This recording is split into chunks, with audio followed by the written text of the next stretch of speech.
Yarmaq sözündən yaranmış eyniköklü sözləri müəyyənləşdirin. Ümumiyyətlə, eyniköklülüyün yaranması üçün əsas şərt odur ki, eyniköklü sözlər mütləq düzəltmə olsun. Yəni, seçəcəyimiz sözlər mövcud vəziyyətlərdə düzəltmə olmalıdır. Burada da yarmaq feili verilib, düzdür, məsdər şəklində verilib.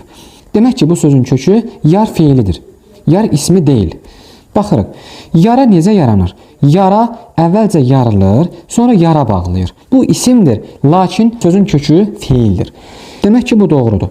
Yarış, ümumiyyətlə, yarış sözü sadə sözdür. Təhlilə cəlb olunmayacaq. Yarğan necə yaranır? Yarılır, sonra yarğan yaranır. Sözün kökü də nədir? Feil. Deməli, bu doğrudur. Baxın, 1 ilə 3 sualın şərtini ödəyir. Çünki ikisinin də kökü feildir. Yaraşmaq sözü düzəltmə sözdür. Lakin bu sözün kökü yaramaq feilidir. Yarayır ki, yaraşmış olur. Aydındır? Biz bunu mövcud vəziyyətdə yar kimi götürə bilmərik. Götürmürük.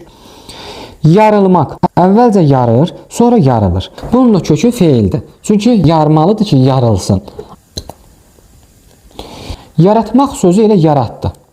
Bunu biz düzəltmə söz kimi götürmürük. Bu da sualın şərtini ödəməyəcək.